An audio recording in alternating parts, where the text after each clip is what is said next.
Good evening, Monrovia! Central Avenue begin to dry up. Okay, what happens?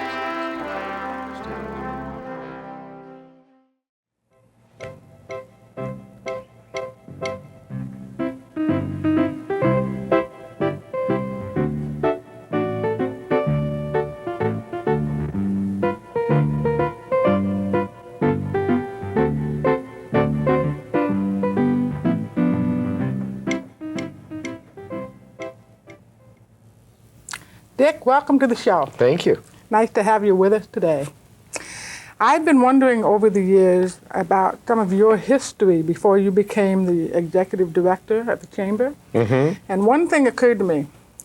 You and I have worked together a lot, and I know you're a very creative man. How do you go from what I believe was a very creative life before you became the Chamber director to a boxed-in world of the Chamber of Commerce? Oh, you got the whole wrong idea about the Chamber of Commerce. I do. Yeah, you had the same idea about it that I had before I got the job. Uh-huh. Same job. Is it really? It's the same job. I was in newspapers. I was in newspapers before I was with the Chamber of Commerce. I started as a weather reporter. My first day out, I was editor and associate publisher of the Foothill Inner City newspapers, which included the Monrovia News Post, my last job as a newspaperman. And that spanned 25 years. Mm-hmm. Now as a chamber exec, instead of subscribers, I've got members. Instead of advertisers, I've got businesses that have to market. Mm-hmm. A lot of what we're doing is the same because what I deal with 90% of the time is information. I'm just delivering it for the most part in a different way, but I still publish the newsletter. Mm-hmm. I'm still sitting there writing stories and headlines. But you don't have as much writing to do professionally. No, not as much. Right?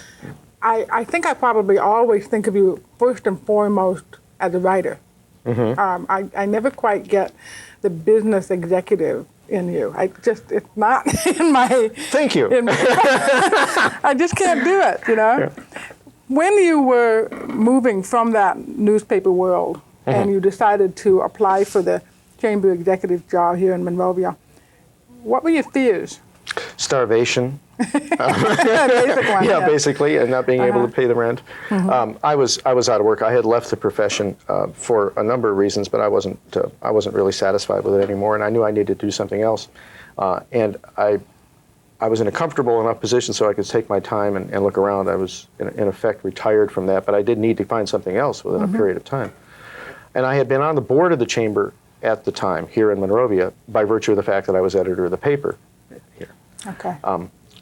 And I found a Chamber of Commerce that was very, very different from what I had imagined chambers to be and what I knew them to be from my other experience with other communities, working with other newspapers. And Jan Marug was retiring right at that time.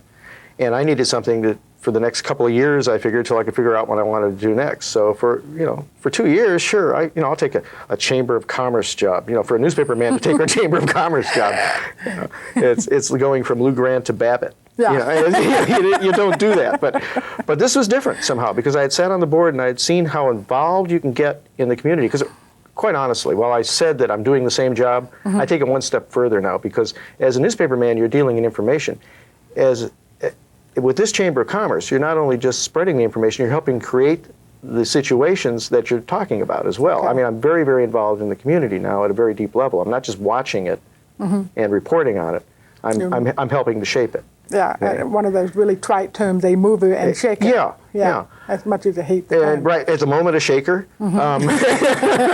And hopefully again a mover, but right at the moment a little tense. The excitement of this job is very much like that of the newspaper. There are deadlines, there are crises every 20 minutes that holes that you're trying to plug up. I just never think of the Chamber of Commerce as excitement. I guess I can since you've been running it because it has been fun to watch. But I was trained in school that when you became a businesswoman, you joined the Chamber of Commerce, and that was probably the last you ever heard of it. Mm-hmm. But you've changed things here. I owned a newspaper once, and I joined the Chamber of Commerce, and that was the last I ever heard of it. Yeah. Until they sent me my renewal notice 6 months after my business had gone out. Oh, yes. Yeah, yes. That kind of thing. And we still make those kind of mistakes at our chamber, too. Sure. I vowed we wouldn't, but it's not an easy thing to do. Mm-hmm. Yeah, the chamber, though, like any business, has that aura of quiet respectability and dullness. Yeah. You know, accountants sitting around in gray suits, kind of an image. But any business is pretty exciting below the surface because every one of them is boiling with turmoil. Yeah. There isn't a day that a business doesn't suffer some sort of a crisis. Chamber of Commerce is no different. Mm-hmm. Yeah.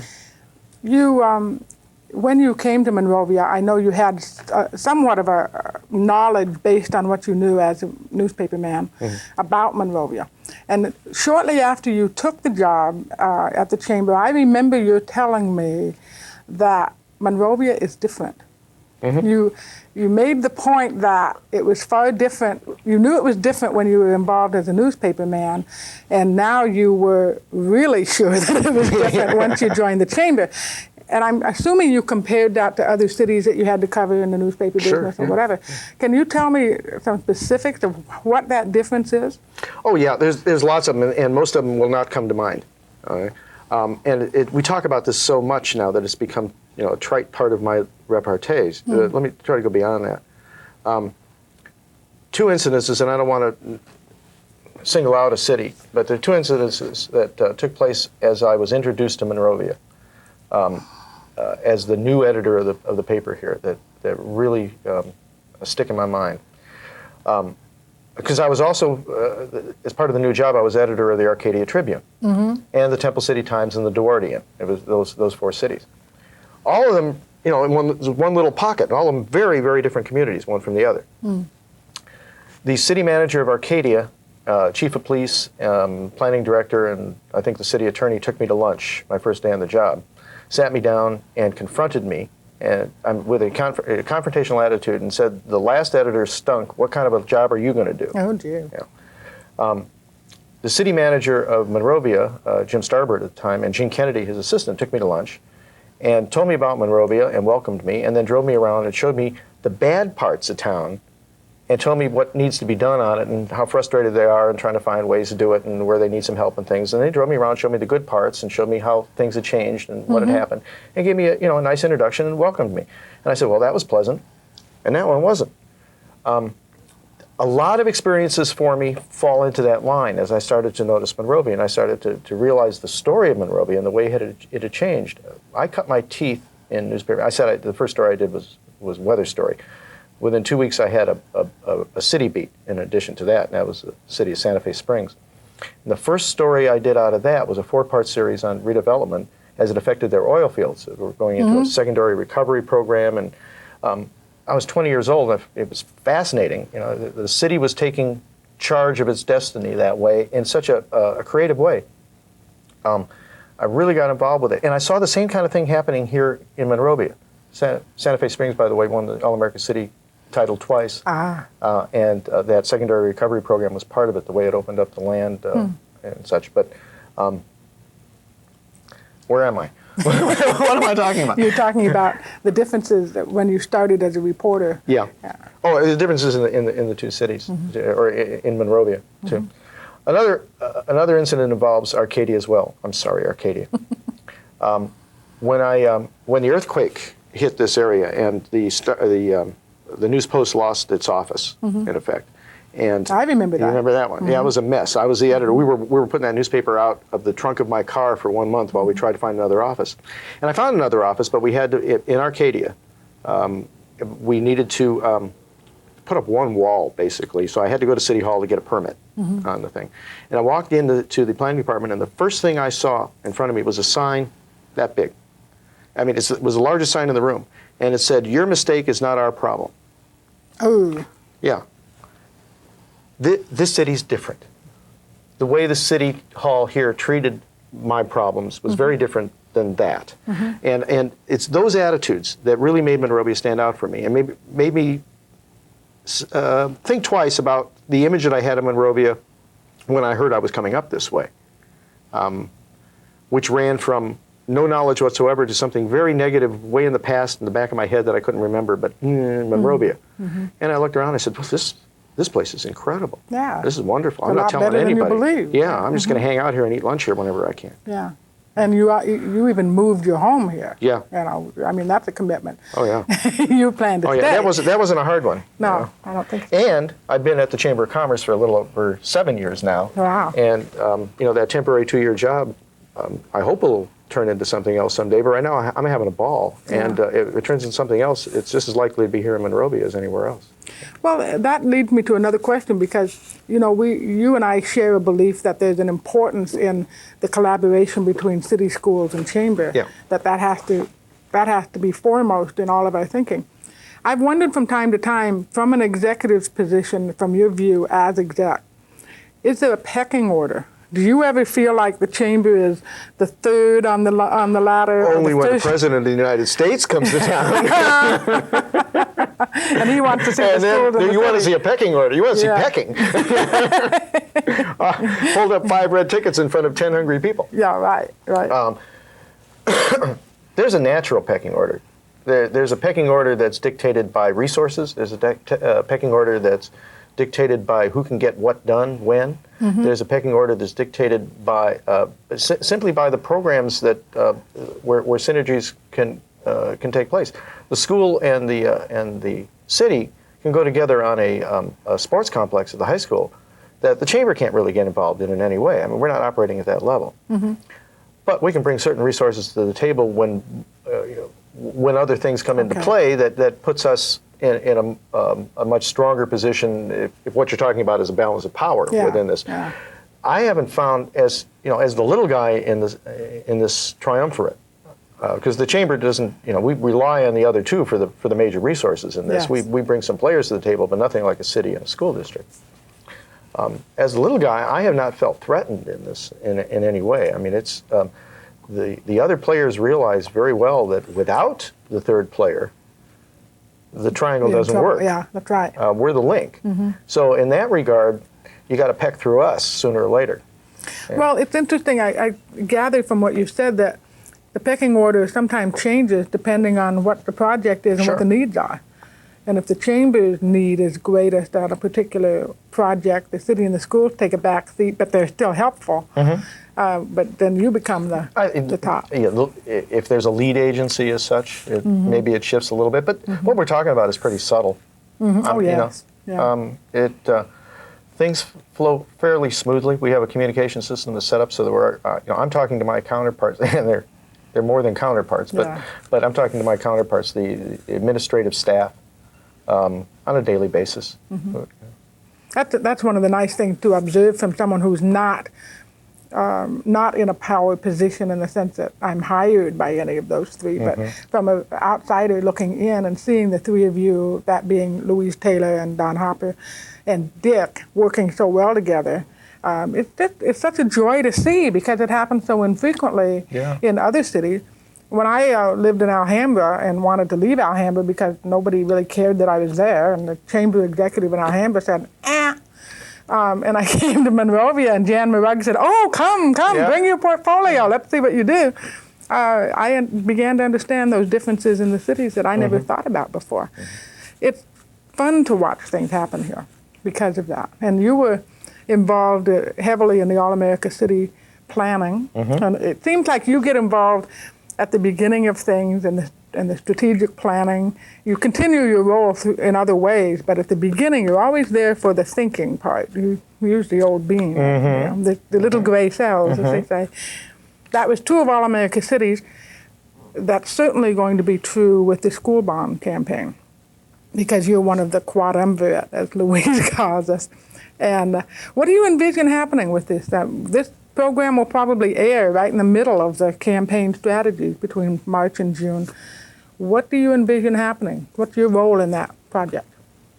Happening, you mean as the campaign unfolds? And what we're your gonna be role doing? as a publicist? My role is basically to get the information out to people, to package it in such a way that it can be easily understood and see that it's in people's hands so they know what to do with it, which is not an easy task. You know that I'm one of the few human beings on the face of the earth that can actually read a school budget. There's only 11 of us, well, 10 now. But going back to my reporting days. And it makes sense. And well, most of it, it makes sense. These things are incredibly difficult to understand. If if you have a basic understanding of the way this country works, you probably don't have an understanding of the way school districts work and school financing works. You've got to go a whole lot deeper than that, deeper than most people have the time to get. And because of my newspaper work and because of the campaign, I'm having to get very deeply into that. But we have to find a way for Monrovians to know, not just understand or feel, but to know the details of this, what the need is, exactly how many dollars are going to be spent on what, and why. Item by item, line by line, where that money's going, when it's going to be over with, why we need it. And that's my job. And I think that for the most part, that's the campaign that we're talking about. Yeah. Hopefully what will happen is that when we go to the polls, everybody who's registered to vote is going to want to and is going to want to vote for the bonds because it makes sense to them, not because they're emotionally involved with the schools Right. or being blackmailed into it, but because it makes sense. And that's my job. It's a good business decision. Oh, yeah. Yeah. Yeah. Where were you raised?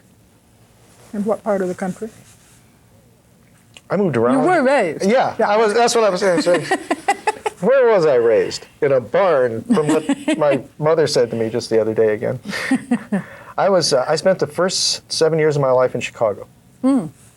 Actually, I spent the first 7 years of my life in the Cabrini Green Federal Housing Project in Chicago, Oh. which is considered the worst neighborhood in the world. Yes. You know, it wasn't good then, believe me. That was an interesting experience. I'm a tenement kid, is what I am. The third floor walk up, cold water flat. But then at age 7, we moved to Oak Park, just outside Chicago, which is a completely different world. I actually lived on Pleasant Avenue. Home of Frank Lloyd Wright. Yeah, yeah, not far from his home. Spent 2 years there, and then suddenly we were in central LA for a few years, the Pico and Rimpau area around there. And then my folks bought a house on the GI Bill in Pico Rivera, and from age 12 to about 18 or 19, I lived in Pico Rivera, which is in the Whittier area, down in there. A couple of years of college, and then I settled in Whittier and spent until I moved here in 1990. Where were your where were your college years? Your couple of years of college? And LA City College. LA City. Yeah, 2 Okay. years there. Down on Vermont. Yeah, yeah, journalism classes. I was editor of the campus paper. Okay. Then, did you ever have any military service? No. Okay. For some reason, I was thinking there was a period. No, this won't surprise you. For some reason. I had an ulcer during the Vietnam War. I had an active ulcer. That was what I knew. I knew Yeah. there was something going on there. I spent those war years as a reporter, knocking on doors a couple times a week and saying, "Sorry, we've just received, the word that your son has been killed. Can I come in and ask you some questions about it?" I did 40 some of those before I stopped counting. Must have been hard. It was terrible. Yeah. Yeah. Well, now, what do you do for your creative outlet now? I mean, given that you've got to have, time alone to do your thing. Everybody who's creative has to have their own time and their own space. So away from the chamber and away from working on school bond campaigns, what is it that you do? I got a bunch of VCRs and little TV monitors, and I got a computer with a neat little printer, and I got a thing called Snappy that ties the two together. And I play with pictures and moving images around, and I do little fun videos. Jan and I produce our own little TV at home and put together our own shows and watch them and just let our egos soar. Yeah. We have that kind of fun. I shall forever have the image in my head of you at the Rock and Roll Hall of Fame in Cleveland in your little cap, dancing up a storm to Wolfman Jack and whatever else was playing at the time. You and Mercedes Bandera and Marty Faith and I don't know who else you danced with, but just about everybody. You're a good dancer. Thank you. Everybody was shocked. They said, Yeah. wow, look at that. Yeah. You should have seen me when I was 17, kid. Oh, I bet. Yeah. I bet. Is there a need in you to write a book or write a story about what's gone on in your life, and do you look down the road and see that happening? I always wonder the same thing. I'm wondering when I'm going to sit down and write again. I do from time to time. I used to write essays, columns, funny short stories, a number of things, and I've got a collection of stuff. But I wrote from the time I was 14 years old. I was writing professionally, and I still have writing outlets. I still do that a lot. But these days it's more in images than in words. I'll write something serious sometime too. Do people encourage you to do that? All the time. Yeah. Probably what keeps me from doing it. I remember your editorials. I remember you're an award-winning writer of editorials, and I miss those. I used to look forward to reading that stuff. I thought, boy, I said something so incredibly clever last night, and I can't remember what it was, but it was absolutely brilliant. And I said to Jan, "Oh, if I only had my column." Yeah, you could put it Oh. Yeah. I get things from people from time to time who want me to write stories about deaf issues and what it's like growing up deaf and dealing in a hearing world. And all those are filed away in here, but I just can't put them down on paper yet. So I'm looking for the day when that happens. Yeah. Maybe that's what writer's block really is. I want to do it, but can't. Yeah. I had a friend, he was my shrink, Oh, yes, who used to talk about self-discipline, and particularly in the sense of writer's block, as being like surfing, because those are the images that he kind of held. But he says you paddle out there and you sit and you wait and you're prepared. And you wait for the wave. And when it comes, you either ride it or you don't. And that's all. And you can't force it. You got to wait for the wave. And it's like that with writing. Now and then I feel it. These days I'm feeling like editing a tape. Yeah. But every once in a while I feel like writing too. You get that, I know. Yeah, from time to time. Yeah. Yeah. You and I get so busy. People refer to us as having too much on our plates, and with me they mean it literally, with you figuratively. But too much on our plates means that we have a lot of distraction in our life. Yes. Is there any method that you fall into, or any particular way that you deal with distraction so that you can focus solely on one thing at a time? I'm arming myself. For one thing, I'm going to buy a weapon because I have not successfully, at this point, found a way other than running away. If I can get out of town, I can relax. Yeah. But if I step out my front door, I'm at work, and that becomes very difficult. And I haven't been able to get out of town these days. I tend to isolate myself, and ultimately that isn't good. But I'll go home, and if I've got a night off, nobody can find me. Not even the telephone. Not even the telephone, and that works for a while. Yeah. But it just turns everything in on you. So anybody got a way for me to relax? Let me know. I'm looking for one right now. I find that if the telephone rings and I just let it go, and I let it go for a day when I don't answer it, the next day I've got 10 more things to do that I could have taken care of by answering the telephone. Yeah. So getting away and out of town is really the only way that helps. Yeah. Louise Taylor, our friend, has this uncanny ability to be so focused on something, whatever her project of the moment is.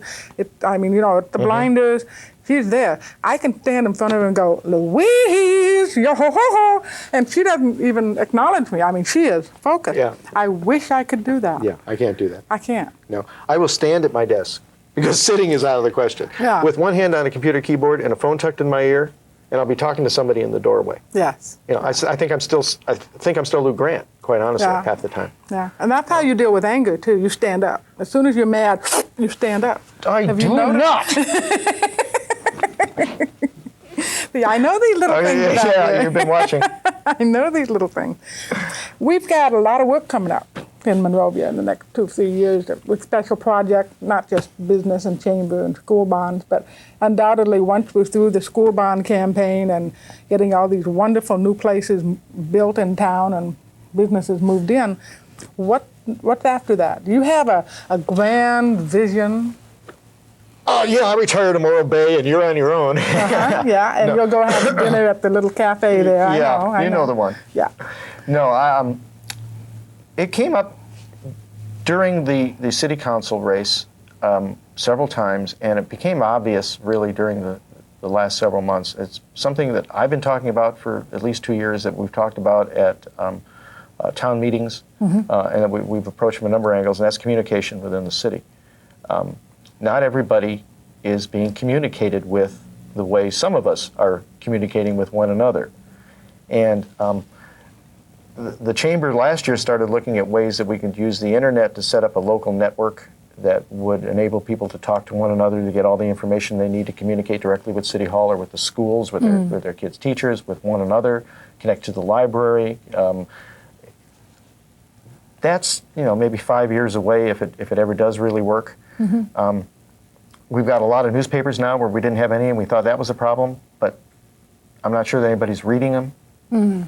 When I was in newspapers, back when we used That makes you sound so stone old. tablets and such. When I was in newspapers.